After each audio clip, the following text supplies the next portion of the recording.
all of you. I am Dharmendra sir, physics faculty. So प्यारे बच्चों, in our previous lecture we discuss about Bernoulli's theorem. प्यारे बच्चों, Bernoulli's theorem में आपने देखा था 33 मिनट्स के बाद previous वीडियो में on the sound आ रहा था, कोई भी डाटा जो है वो क्लियर नहीं था, डिस्प्ले नहीं हो रहा था।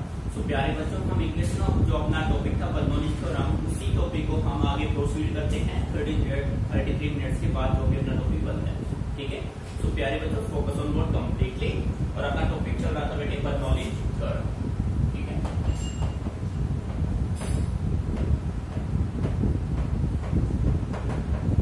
Bernoulli's theorem।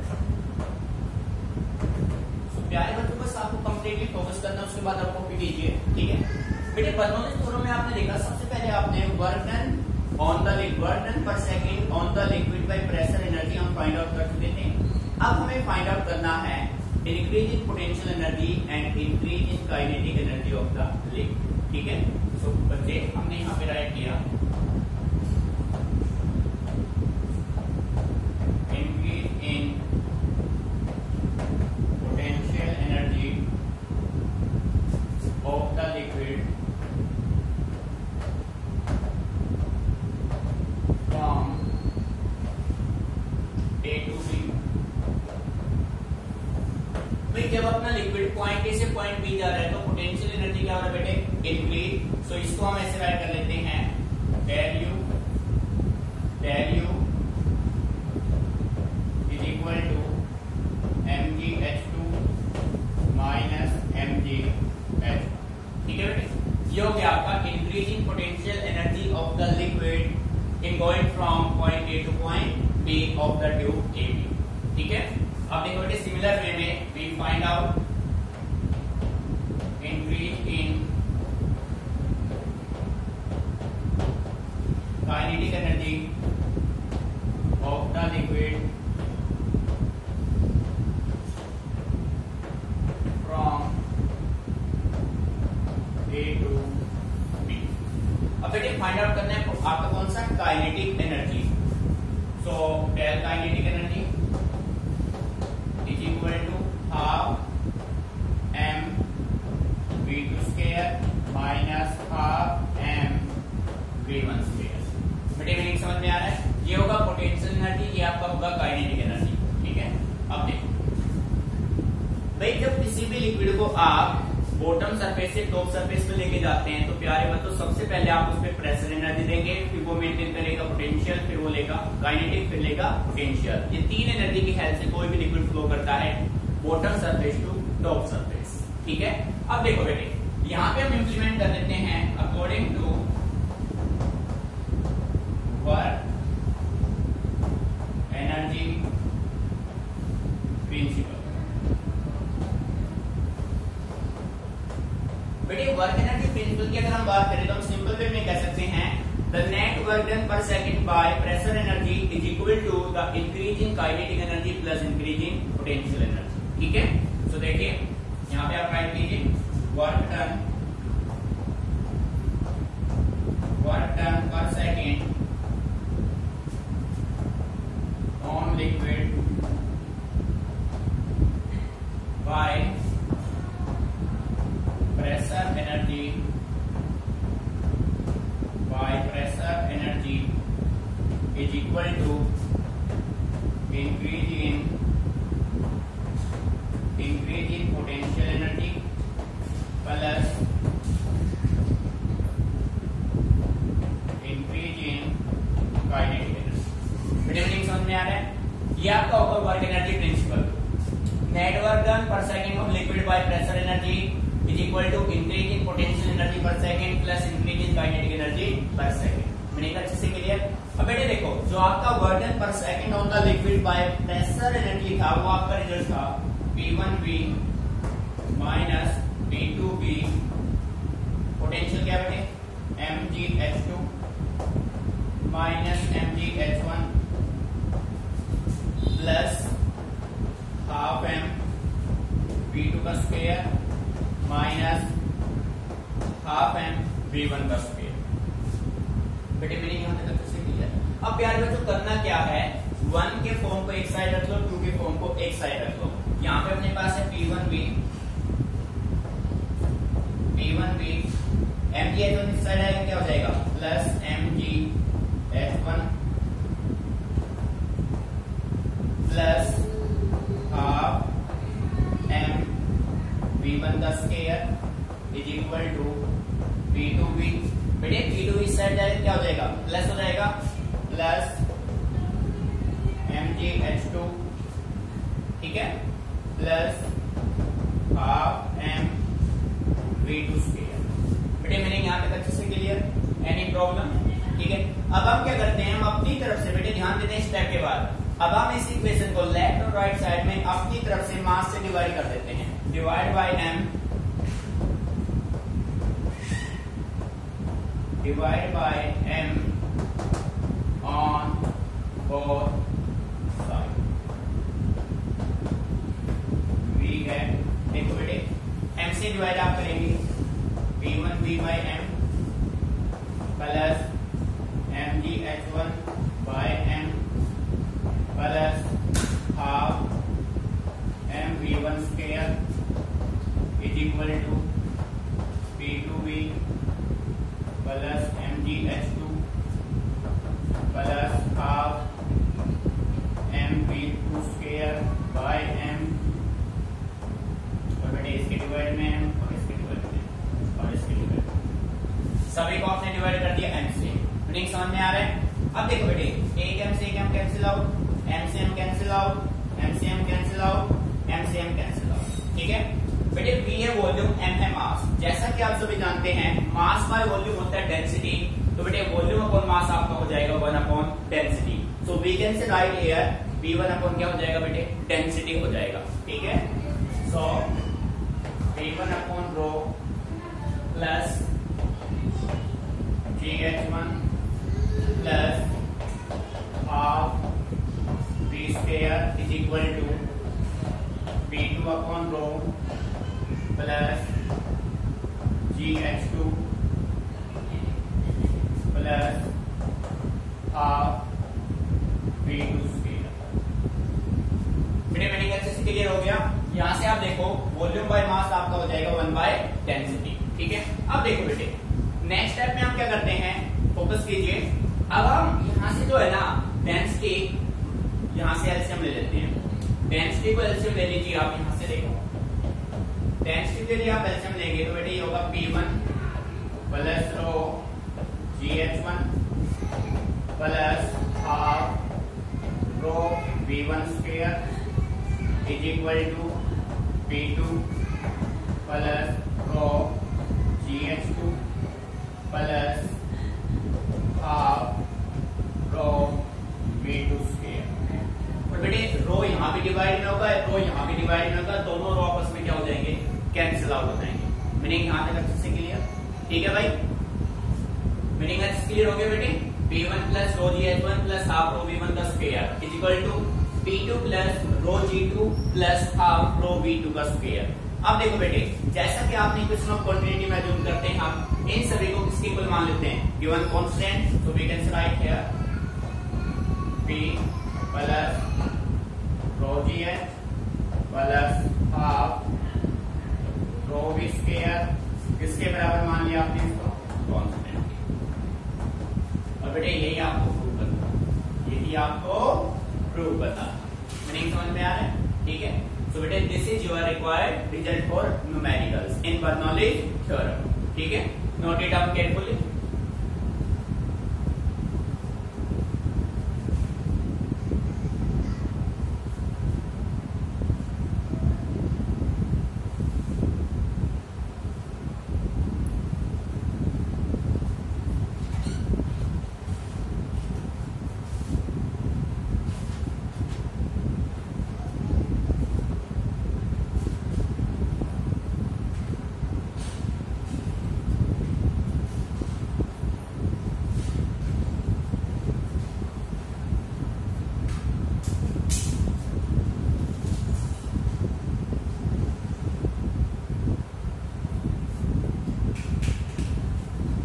यहाँ तक अच्छे से क्लियर। बेटे कंसेप्ट को समझना है, आपका डायग्राम आपके माइंड में होना चाहिए, ठीक है। डेरिवेशन आपका बिल्कुल क्लियर हो जाएगा। ये जो फाइनल रिजल्ट्स आपके बनते हैं बेटे न्यूमेरिकल्स के लिए, अच्छे से आपने आपको लर्न करना है। ठीक है। अब देखो भाई, एक तो फॉर्मूला अपना ये बन गया बेटे। अब इसको है ना हम थोड़ा और मॉडिफाई कर सकते हैं, जो कि फर्दर न्यूमेरिकल में रिजल्ट अपने काम आ सकते हैं, ठीक है।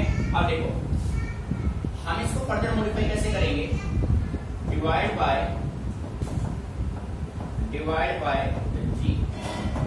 बेटे हम इस इक्वेशन को जी से डिवाइड कर देते हैं, एक्सेलरेशन ड्यू टू ग्रेविटी से क्या कर देते हैं, डिवाइड करेंगे तो बेटे ये बनेगा p बाय जी प्लस जी से डिवाइड होगा क्या बचेगा बेटे, यहाँ अगर आप g से डिवाइड करोगे तो यहाँ पे अपने पास क्या बचेगा, p plus rho G H है, ठीक है। p plus rho G H plus half rho V square is equal to constant अपने पास है, ठीक है। अब रो यहाँ पे कॉमन है, मीनिंग समझ में आ रहा है ना। अब आप इसको g से डिवाइड कर दीजिए, g से जब डिवाइड करेंगे p बाय जी प्लस में बेटे क्या आएगा, rho H plus half rho V square by G. बेटे मीनिंग समझ में आ रहा है, ठीक है। और ये सब किसके बराबर होंगे, ये सब कांस्टेंट के इक्वल होंगे, all these are equal to constant. एक रिजल्ट आपका ये बनेगा, ठीक है। अब देखो रो आपका डेंसिटी है, डेंसिटी आपका कॉमन है, डेंसिटी ऑफ आइडियल फ्लूइड आप कह सकते हो, डेंसिटी ऑफ आइडियल। बेटे यहाँ पे जो p बाई जी है ना, ये ध्यान रखना न्यूमेरिकल में काम आएगा। p by G represent pressure head, p by किसको रिप्रेजेंट करता है, प्रेशर हेड को, रो एच किसको, h रिप्रेजेंट करता है ग्रेविटेशनल हेड को,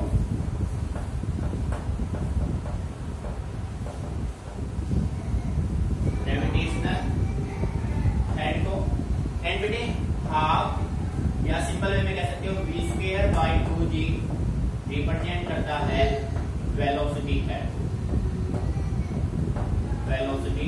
हेड, बेटे काफी न्यूमेरिकल ऐसे होंगे जिनमें आपसे वेलोसिटी हेड निकलवाया जाएगा, तो उसमें आपका फॉर्मूला बनेगा v स्क्वायर अपॉन 2g, ठीक है। अब देखो बेटे एक बार मैं इसको फिर एक्सप्लेन कर देता हूँ। मेन कंसेप्ट क्या था, जब किसी भी ट्यूब में से लिक्विड फ्लो करेगा आपके पास कंडीशन ये होगा, एक ट्यूब ऐसा होगा जो आपका इस फॉर्म में होगा, इस फॉर्म में ये होगा बॉटम एंड, ये होगा इसका टॉप एंड, ठीक है।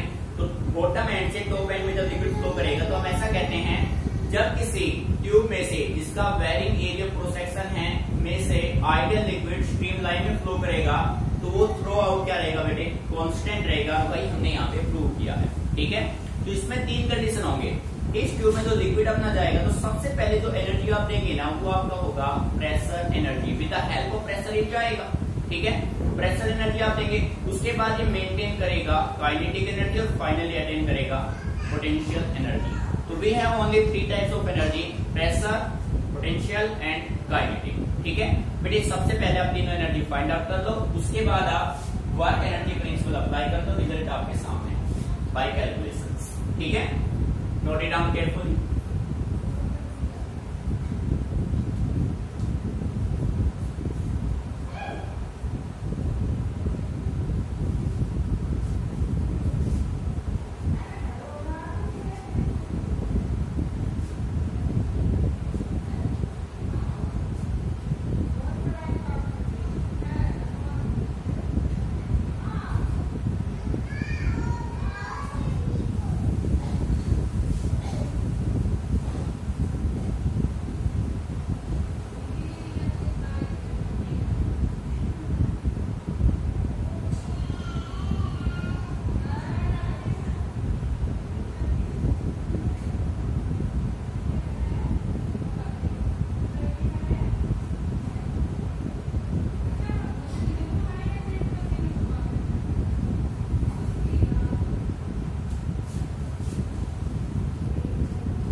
न्यूमेरिकल इस पे करते हैं, पर नॉलेज तौर पे कंसेप्ट को अच्छे समझना है।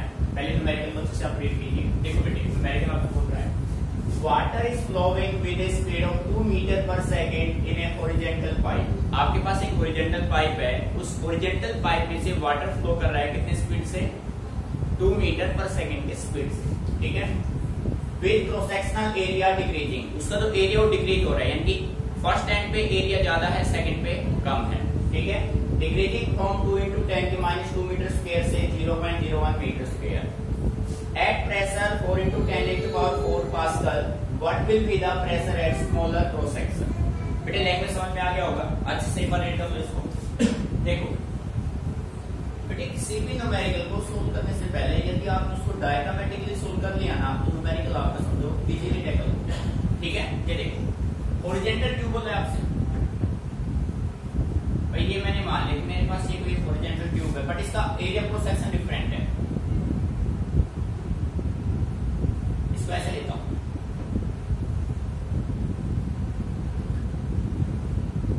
ठीक है बेटे, बात समझ में आ रही है।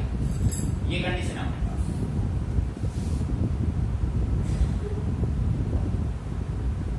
क्लियर? अब इसमें से जो लिक्विड है वो फ्लो कर रहा है आपका,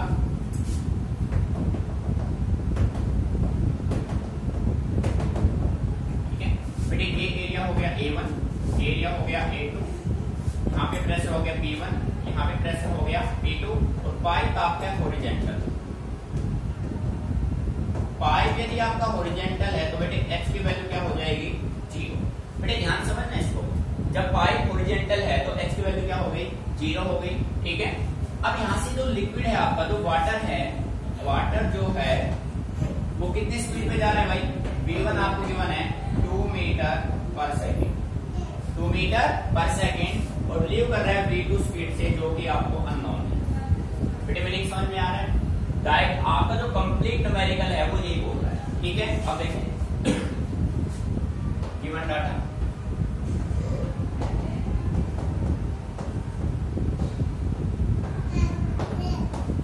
बेटे water is flowing with the speed of this means V1 आपको गिवन है 2 मीटर पर सेकेंड। उसके बाद क्रॉस सेक्शनल एरिया डिक्रीज हो रहा है 2 into 10 की -2, यानी A1 गिवन है 2 into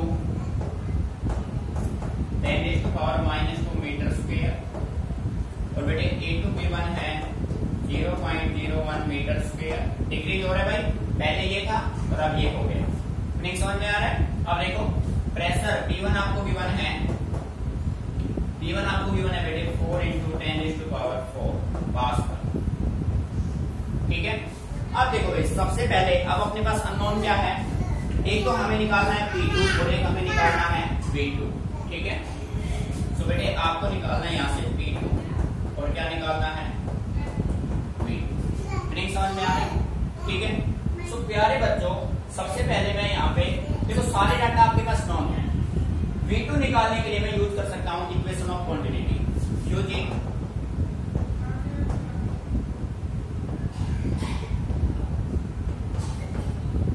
इक्वेशन ऑफ क्वांटिटी। बेटे इक्वेशन ऑफ क्वांटिटी कहता है A1 V1 is equal to A2 V2 और ये सब किसके बराबर होता है, कांस्टेंट। सब किसके बराबर होगा, constant. A1 V1 equal to A2 V2 हमें क्या चाहिए, हमें चाहिए V2। So V2 can be written है V2 is equal to A1 V1 bye A2। ठीक है बेटे, वैल्यू पुट कर दीजिए। V2 इज इक्वल टू बेटे A1 की वैल्यू क्या है, A1 की वैल्यू आपके पास है 2 into 10 raised to power -2, V1 given है 2 और बेटे ये गिवन है 0.01। नेक्स्ट समझ में आ रहा है? ठीक है, तो बेटे ये दोनों कैंसिल आउट हो जाएंगे, 0.1 के पॉइंट आप रिप्लेस करोगे 100 बनेगा, ये दोनों कैंसिल आउट। ठीक है, तो 2 कितना हो गया 4। तो प्यारे बच्चों V2 आपका आ गया 4 metre per second. It means जो लिक्विड है वो सेकेंड यहाँ से जो लीव करेगा कितने स्पीड पे करेगा, 4 मीटर पर सेकेंड के स्पीड से लीव करेगा। मीनिंग अच्छे से क्लियर? बेटे अब हमें निकालना है P, क्या निकालना है P2। सो यूज कीजिए बर्नौली थ्योरम।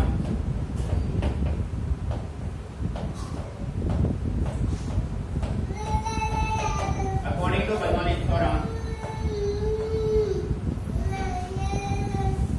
बेटे बर्नौली थ्योरम क्या कहता है, P1 प्लस ρgh प्लस, यहां से राइट कर देता हूं, P1 प्लस ρgh 1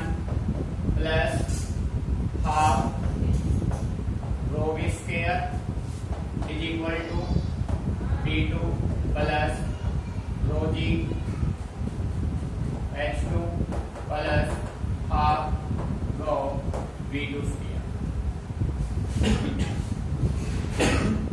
पर देखो बेटे यहाँ पे जो है हाइट h1 और h2, h1 is equal to h2 both are equal to 0, क्योंकि ट्यूब जो है ना ये आपका हॉरिजॉन्टल पाइप है, हॉरिजॉन्टल ट्यूब है, तो इसका जो हाइट है वो क्या होगा बेटे, वो 0 होगा। ठीक है, सारे डाटा पुट कर दीजिए बेटे। गिवन की वैल्यू क्या है, v1 आपको गिवन है 4 इंटू 10⁴,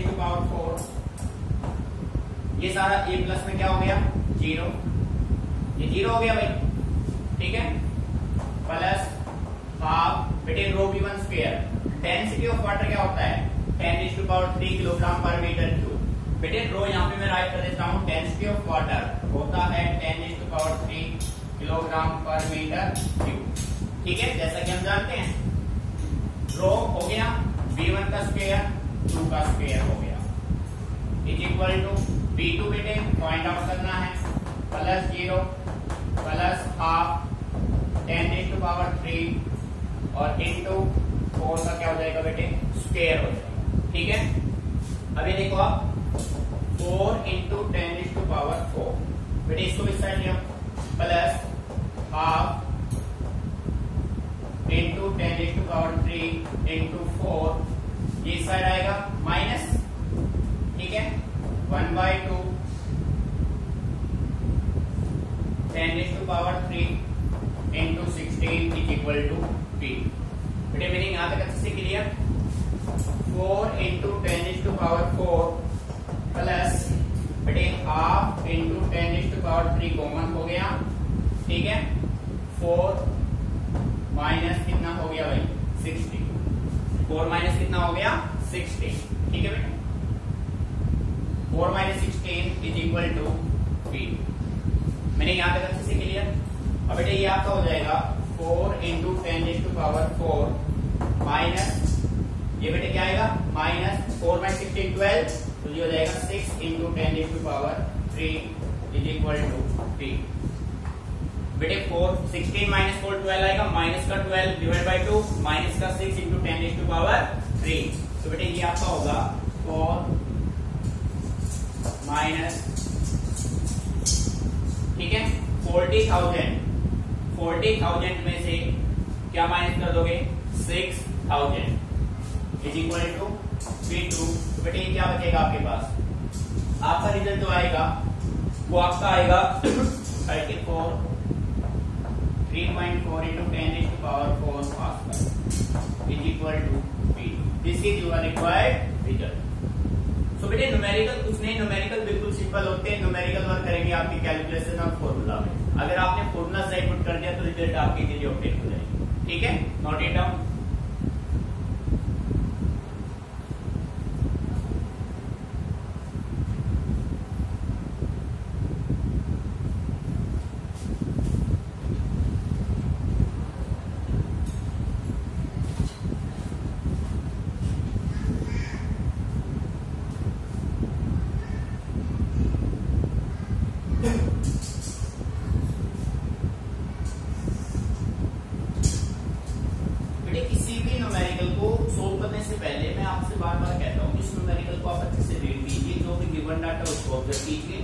जितना पॉसिबल उसके डायग्राम आप ड्रॉ कीजिए।